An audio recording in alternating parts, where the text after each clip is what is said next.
Paano kung ang dahilan mo para mang-ibang bansa ay hindi lamang dahil sa humahanap ka ng greener pasture, kundi para masuportahan mo rin ang pangangailangan ng anak mo na may special needs?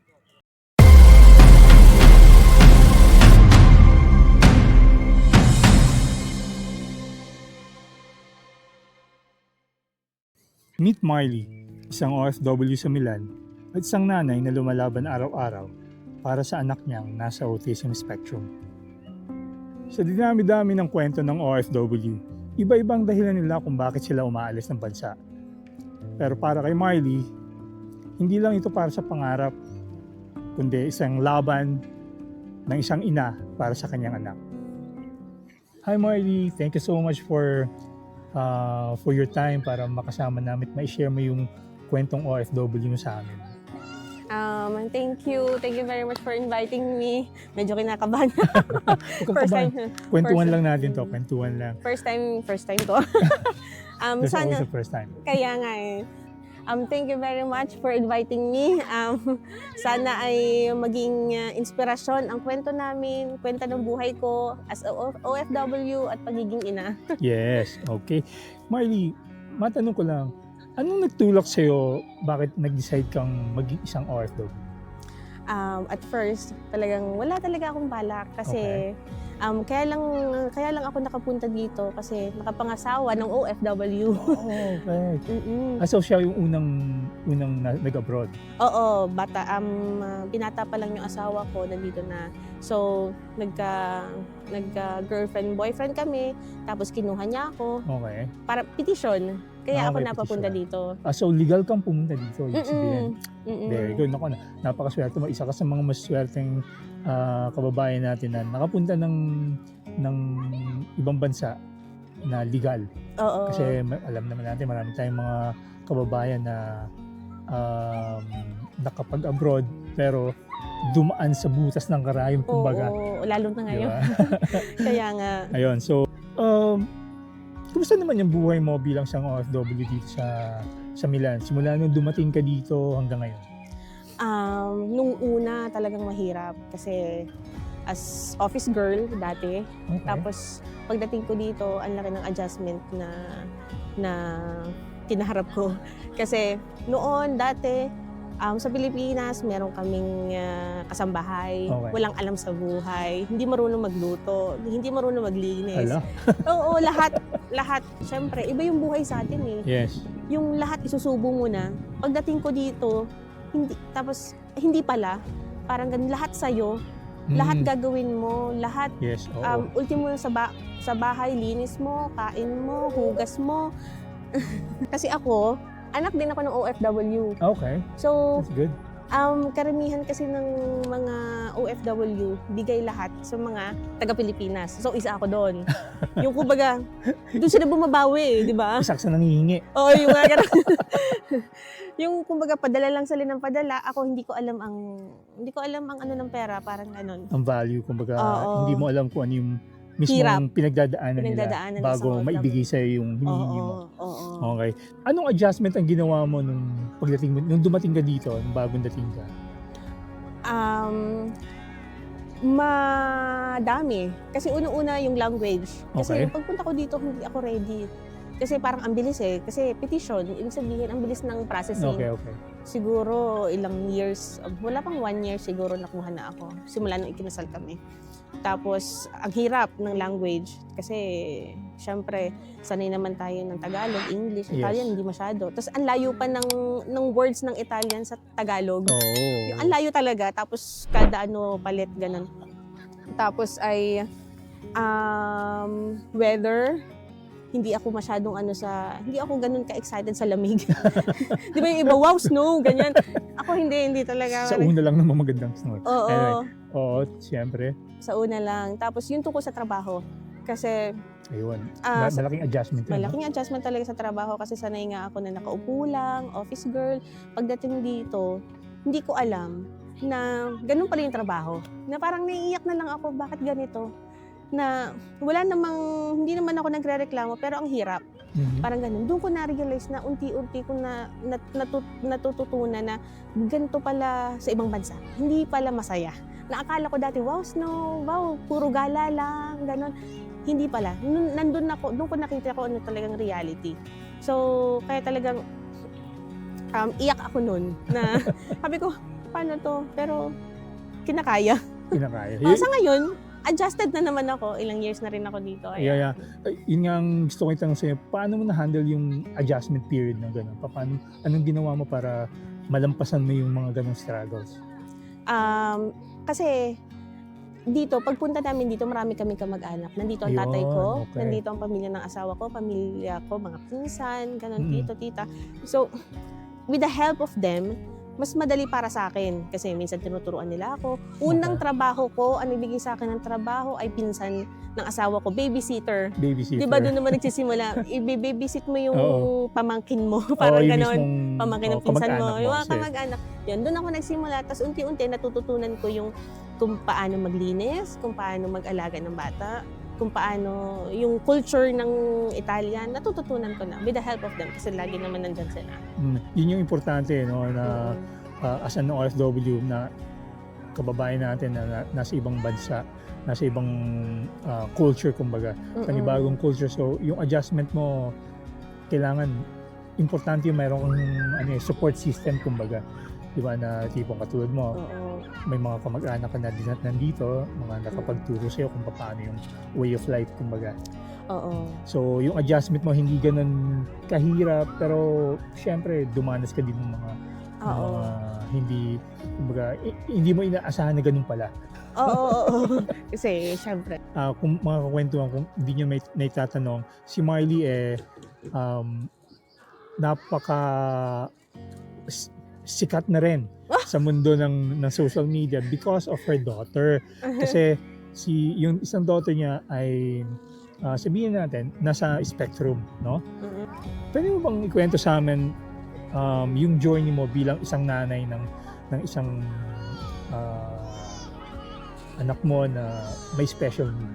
Hindi ko akalain na magiging awesome mommy ako. Awesome, mommy. Sa una, talagang hindi madali. Dahil ng sinong tao o sinong magulang ang ang gugustuhin mo na nasa on spectrum ka, di ba? Wala. Sorry. Sige. Go on. Ayun, sa una lang naman mahirap. Pero ngayon, madali na siya. Kasi kailangan mo maging focus, maging hands-on. Yes. Sa pagiging hands-on ko, natutunan ko lahat. Ang dami ko natutunan. Okay.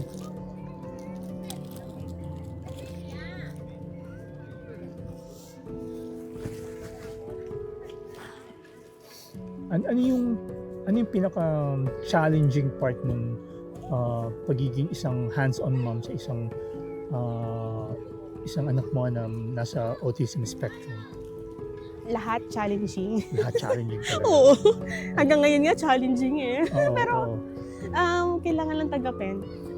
Nung una, mas challenging kasi nung una kasi kasi unang anak ko si Alexa eh. Yes. I have no idea what is autism. Okay. Wala akong kaalam-alam. Mga kamag-anak ko, wala akong kilalang may autism. Wala akong kamag-anak na merong on the spectrum. Wala. Mhm. Kaya talagang bago lahat sa akin. Hindi ko alam lahat. Yes. Kumbaga, lahat bago sa akin. So, kailangan kong matutunan 'yon. Kaya ayun. Challenging sa akin nung bata pa siya na kasi nung una wala siya kahit ano. Yung parang naisip ko, ano ka ba anak? Para kang robot. Tinatanong mo, hindi siya sumasagot. Yes. Tinatawag mo ang pangalan, hindi siya nagka-response. Kinakausap mo, hindi siya tumitingin. Yung parang, ano ka ba? Parang alam mo yung buhay lang siya, pero wala kahit ano. Para siyang robot na gano'n. Kumbaga, wala ka pang idea na meron siyang ganong kaso. Oo. Pero sa akin, akala ko normal lang siya. Yung normal na, kasi first baby ko parang hindi ko naisip na may something. Yes. Pero habang lumalaki siya, napapansin ko na parang, ay may iba, may mali. Pero Yes. hindi ko alam kung ano. Mhm. Kasi hindi ko nga alam Pero kumbaga, so nag-search ako yung mga ginagawa niya, like yung Mga walang eye to nakikita eye mo. contact, yung hindi tumitingin, yung lumulundag, nagtitiptoe siya, sinearch ko yung lahat. So na ano ko na parang lahat ng mga symptoms niya, lahat red flag as autism. Yes. Parang ganun. Kaya ayun, kaya nung nag-ano kami, nung napansin ko na may kakaiba sa kanya, nag-ano na ako, nag-decide akong sabihin sa doktor. Nang sabi sa kanya ng pedia, confusion lang daw. Okay. Kasi hindi ako marunong magsalita, hindi ako nag-Italiano. So, kaya daw ganun kasi hindi naintindihan ng bata. Kasi ang salita namin sa bahay ay Tagalog, tapos Oo. hindi siya pumapasok. So, Yes. sa akin, sige, okay ba, bene. Pero, nag-intay ako ng ilang buwan, may mali talaga. Ramdam ko may mali. Parang ganun. So, hindi talaga ako tumigil. Talaga. So, ano yung pinaka naging super challenging sa'yo bilang isang OFW at the same time bilang isang nanay ng batang may special needs? Kasi alam mo yung pagdating ko dito, nag-a-adjust ka pa Oo. Dahil tapos bigla ako nagkaanak. Bago-bago ko pala. Bago pa lang Yes. Tapos bigla ako nagkaanak. Tapos mamaya, malalaman ko, may autism pa lang anak ko. Alam mo yung sunod-sunod. Yeah. Pero, hindi ako nagtanong kay Lord, Lord, bakit? Bakit ako? Bakit kami? Inisip ko na lang na binigay sa akin ni Lord. Si Alexa kasi kaya ko. Of course. Kasi ang mga special children na kagaya nila, ibinibigay sila sa mga taong kayang magmahal sa kanila. Mag-handle, yes, of course. Kaya napakaswerte ko. Ibinigay siya sa amin. That's good. Kaya, and sabi nga nila, di ba, pag meron kang anak na special child, maswerte daw yun. Nung malaman mo na meron siyang autism, no? Ano yung sacrifices na ginawa mo o may mga i-give up ka ba, trabaho o social life para maging matutukan mo si Alexa? Oo, dahil nung nalaman ko nga na ganun siya, dati may trabaho ako, pero part-time lang kasi nga bata pa rin naman Oo. siya. So, nung nalaman kong ganun, nag-give up ako sa trabaho, as in, nag-full-time ako. Kasi syempre, nagte-therapy siya, Yes. kailangan niya ng kasama.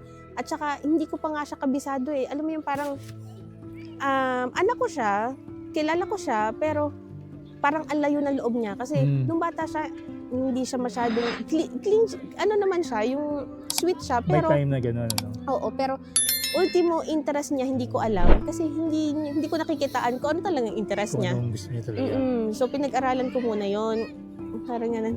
So, bilang isang OFW, ano yung nagbago sa buhay mo nung malaman mo na ganun si Alexa? Nang dahil sa kanya, ang dami kong natutunan. Kala ko sobrang pasensyado na ako. Mas may ipapasensya pa pala ako. Kasi yung mga ganyang bata, matagal yung nila matagal yung development nila. Yes. Doon ko naranasan na kailangan mo maging sa simple na development niya, kailangan ko i-celebrate. Kasi yung bawat niya, napaka-importante sa akin. Doon ko na at saka yung pagmamahal ng hindi mo kailangan ng words ng Yes. Kasi si Alexa sweet. Kita mo sa kanya kung paano siya magmahal. Mm-mm. Hindi siya nagsasalita ng I love you ganun, pero kita mo na napaka-inosente niya. Yes. Sila yung tao na hindi marunong magtanim ng sama na Sama ng loob. loob. Oo. Oo, hindi marunong magalit. Nagagalit na in a sense na mamaya wala na, yung parang ganun lang. Pero hindi siya nagtatanim ng galit. Kaya sa kanya ko natutunan kung yung tunay na love. Yung tunay na pagmamahal. Yeah. Nag-start ako Good. ng maging content creator as an Yes. OFW mom na may anak na may autism na hindi ko akalain na magbo-boom. Oo, nag-trending. Oo, na hindi ko na alam mo yung account ko pero ang sikat ay yung anak ko, 'di ba? O saan ka? Oo, kasi More on yung mga nagko-content ikaw Si- lang lagi. no, at saka siguro kasi maraming nakaka-relate, kumbaga, no? Marami Oo, nakarelate. siguro. Sa lahat ng binagdaanan mo bilang OFW, ano yung hindi mo makakalimutan? Pinaka hindi ko malilimutan ay yung first time talaga na narinig ko sa doktor na si Alexa ay may autism. Okay. Kasi bago kami nagpa-check up, nag-search na ako na yung mga symptoms Oo, niya, mga symptoms, yung mga oo. ginagawa niya, Yeah. like yung mga clapping, flapping, Mm. yung nagtitiptoe, tapos hindi siya matali sa upuan, Yes. napakalikot, ganun. Tapos hindi rin siya nagsasalita. Yun yung parang pinaka-main eh. Kasi Yeah. parang dun ka maaalarma eh. Kasi at the age of 3, hindi pa siya nagsasalita, umuungol-ungol lang siya. Yes. Yung parang dun ako na-alarma. Kaya yung memorable ko na akala ko nung pagdating namin sa doktor, akala ko handa na ako. Yung inahanda ko na sarili ko kasi alam ko na naman. Pero iba pa rin talaga yung time na sinabi sa akin na ganun nga si Alexa. Tapos pinaliwanag sa akin unti-unti kung bakit. Okay. Na yung pala yun, na akala ko talaga simpleng bagay lang, pero kailangan palang tutukan. Kaya ang sa akin naman, ang tanong ko agad anong sunod kong gagawin? Anong gagawin ko? Paano ako makakatulong sa anak ko? Yes. Kumbaga, umiiyak ako dahil, kumbaga, naawa ako kay Alexa kasi iniisip ko yung future niya. Paano na lang siya pag lumaki? Sino magbabantay sa kanya? Yung mga gano'n na. Kasi alam ko yung capacity niya dati nung bata siya na wala kahit na hindi siya nagre-response, na baka babuli siya kasi nga hindi siya nagsusumbong, Yes. hindi siya nagsasalita. So, Wala. nandun yung mga worries mo. Worries, Oo, mga worries mo. na talagang hindi naman talaga maalis. Siyempre, May iwasan sa isang nanay. Certo. Yung Oo. mga typical na bata nga na walang ganyan. Nag-aalala. Lalo Siyempre. na ako na alam kong hindi niya kaya yung sarili niya. Siyempre. Mm-mm. May mga times ba na parang gusto mo na sumuko? Hindi. walang time, walang ganun. Walang ganon. Wala sa vocabulary yan. Wala sa mukha nila. Kasi, ang sa akin kasi, once na sumuko ako, paano yung mga anak ko? Yes. So, kailangan kong maging matatag. Kasi, once na nakita nila na malakas ako, na matatag ako, magiging malakas din sila. Kaya kami naging matibay, kaya kami naging buong-buo ang acceptance kay Alexa. Kasi, nandyan kami para Yes. sa kanya. At nandahil sa akin yun, kailangan kong ako yung mangunguna na magiging matatag, magiging patience, magiging malakas para sa kanila. Kasi kung ako ay malakas, accept ko si Alexa, mas i-accept din siya ng ibang tao. Kung mahal ko siya, mas mamamahalin siya ng ibang tao. Kasi nung nalaman kong ganyan si Alexa, may kong isinikret yun. Kasi lalo nung dati, sinong pagtatanungan ko? Kasi wala akong kilalang may ganyan na sitwasyon. Wala sa pamilya namin, kahit pinsan, kahit kakilala, wala akong ganun. Ang kilala ko lang yung anak ni Chris Aquino, yung mga ganun lang. Chris Aquino. Di ba? Hindi ka nagtanong kay Chris. Kasi hindi naman kami close si Chris. Yung mga ganun lang yung alam ko. So, ang sa akin, napakaiba talaga. Iba na lahat bago sa akin. Struggle talaga kung paano ko aalagaan siya kasi hindi siya nagpapakita ng interes. Yes. Hindi siya umiimik, wala kahit ano. So, ang akin lang ay basta habaan lang ang pasensya, magiging okay ang lahat. Yun. Alexa. Ciao! Marley, anong message yung pwede mong masabi sa ibang parents na OFW, no? Sa mga OFW parents na may mga anak na katulad ni Alex na may special needs? Lalo na yung mga nandito sa Italia, alam kong saludo ako sa inyo. Kasi lahat ng nararanasan nyo, nararanasan ko din. Hindi madali ang lahat, pero kailangan natin lumaban. Ang mga ganitong bata, katulad ng Alexa, sila ay regalo sa atin. Kaya kailangan nating mahalin. Yes. Once na, yun doon naman sa mga parents na hindi pa tanggap or nahihirapan tanggapin o hindi pa alam o nag-aalinlangan na baka meron, gano'n. Kasi meron ako nakakausap na gano'n Huwag kayong mawala ng pag-asa. Basta, ang sagot lang dyan ay acceptance. Kailangan nyo i-accept kung ano ang anak nyo. Dahil kung hindi nyo accept ang isang bata, paano pa sila i-accept ng community? So, mas mapapadali ang buhay nila kung i-accept nyo sila as they is, kung ano sila. At kailangan nating mahalin ang mga ganitong bata. Dahil sila ay mahal ng Diyos. Of course. Yes. Thank you very much. Thank you very much for that very informative and very heartwarming message para sa ating mga audience, no? Yan, katulad nung lagi namin sinasabi, no? Alam naman natin, hindi lahat ng bayani ay may kapa, 'di ba? Minsan may bit na lunchbox, stroller, at saka kahit pagod man, may pusong hindi sumusuko, katulad ni Miley. Yun. So, yeah. Miley, bago tayo magtapos, imbitahin mo naman silang i-follow ang inyong page ni Alexa. Please follow us on Facebook, Marley Manalo. Sana patuloy niyo po kaming suportahan pa at sana lagi kayong andyan sa aming journey. At please follow us on our page. Bago lang po yun. Gino-workout ko po. Ginawa ko sa Alexa ng kanyang page. Super Alexa. Super Alexa. Super Alexa. Super Alexa. Ayun. Thank you for supporting us. At sana hanggang sa huli ay makasama namin kayo sa aming journey. Yes. Yun. So, maraming salamat, Miley, sa pagpupunlak mo ng oras at panahon. And thank you so much, Alexa, for coming. I really appreciate it. And para sa ating mga kakwentuhan, maraming salamat din po sa inyong panonood. And hopefully, magkita-kita po tayo sa susunod. Hanggang sa muli, maraming salamat. Yun. Thank you! Congrats! Thank you! Thank you so much.